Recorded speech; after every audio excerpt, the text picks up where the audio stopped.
Okay, hi everybody. Happy Friday. Hope everything's going great for you. The weather cleared up in my where I'm at, so it's great.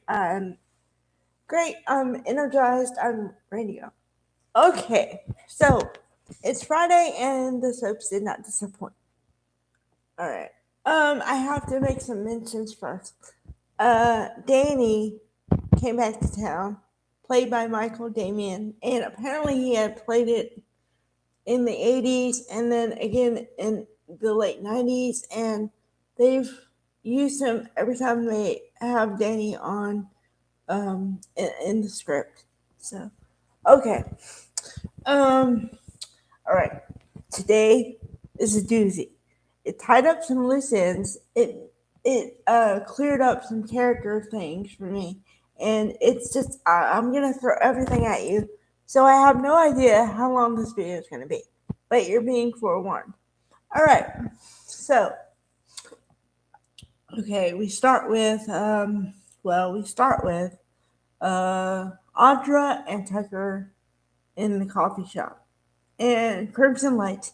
And Esther is still the manager, so I love seeing that because I like seeing Kate Linder. She's a great actress. And she's really funny because she wears her emotions on her sleeve. So you know when she doesn't like somebody, she makes it well, she makes it very clear. So okay. So they both order coffees, double espressos, and she says, okay, like with no emotion, like get out of here. So okay, they decide to take their drinks. They're gonna sit on the patio. So Audra says to Tucker, what's going on. And so he says, oh, well, uh, I'm gonna take over Jabot, and she says, well, how are you gonna do that? And then he tells her kind of some stuff what he's doing, but he doesn't give the details because he said details aren't necessary. So Audra knows more than most people do, but she doesn't know all the details. So, and then he returns the favor and says, well, how's it going with you? Okay, here's a part that I missed yesterday. I don't know, I must have somehow missed the conversation with Nikki and Audra. I didn't miss the part where she tried to control her professional and personal life, and Audra didn't like it, and she told her so. Um, so, um, but wait a minute. Oh, okay. All right. Sorry about that. I clicked a button and it made it smaller or whatever.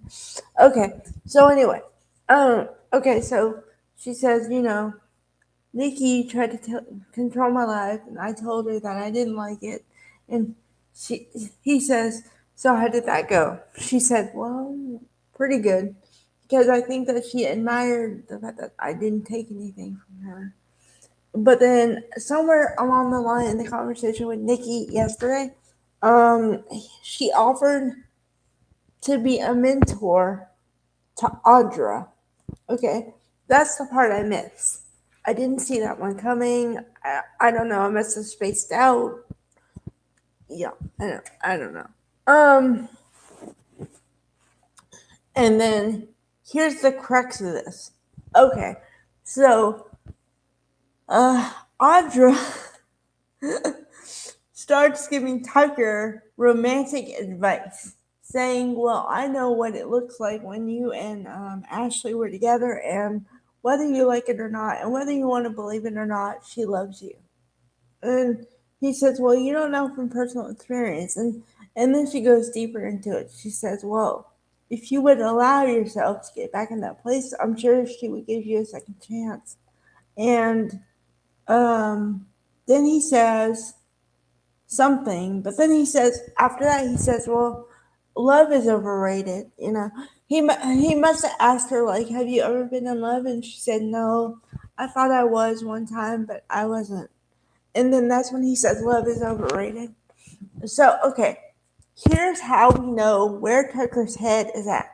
Because I've been vacillating for the last week about, is he a good guy with a heart that's been bruised, or is he just a manipulative, like, revenge seeking guy? And I got my answer. Um, for a second, which I have to give props to Trevor St. John. I had before, but he's great.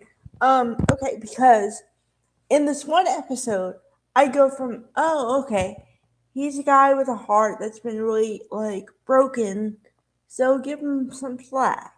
To, oh no, he's totally like revenge, and I'm like, okay. Then here's the final part of this. He says, nothing will stop me from taking down the Abbotts. Nothing. So that means that you could throw love at him. And if his goal is revenge, he doesn't care about anything. You could probably throw money at him and he would not care. This is deep. Okay, so, all right. The other storyline is, which didn't take him very long to figure out. Billy and Jack put it together really quick that Tucker is the one trying to take down Jabbo, and also that Phyllis had a hand in it because I'm sure Billy told Jack about seeing her in the corner of his eye. If you remember the scene from earlier in the week when he looked like he was being hidden from like by a plant or something, but he was like right there. And then Phyllis was doing whatever and having a conversation with Tucker, the first one, where she was not sure if she was going to do the job. And Billy happened to see the whole thing and not really hear, but see. Okay. And then he put it together real quick.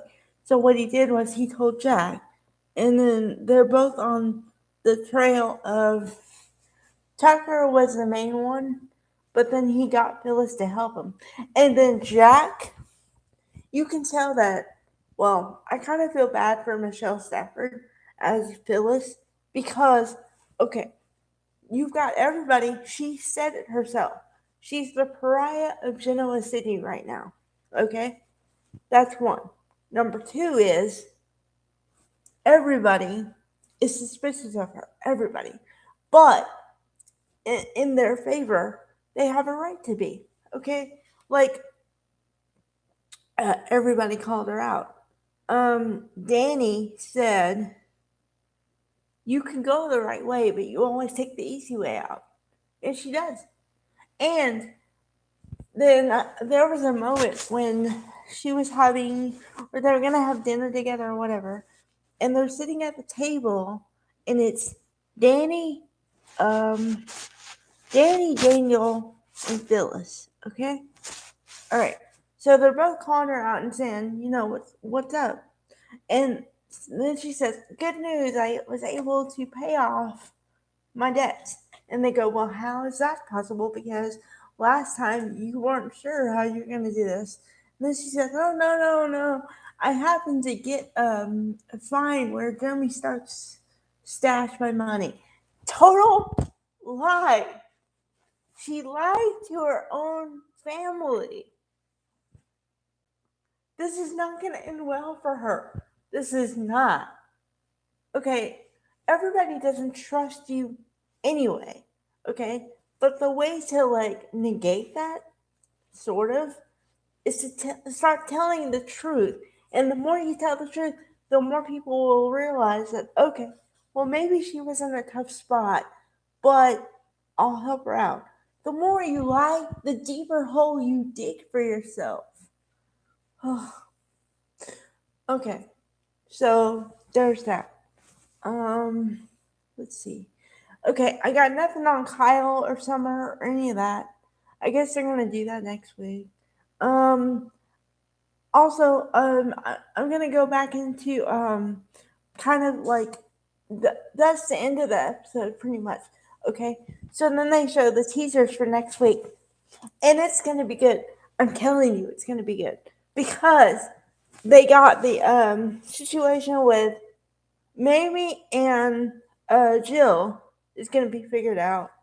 The situation of his and Mr. Girl that I told you from last episode, they're gonna have that figured out. So you're gonna get a lot of pieces to the storylines, and they're gonna come quick.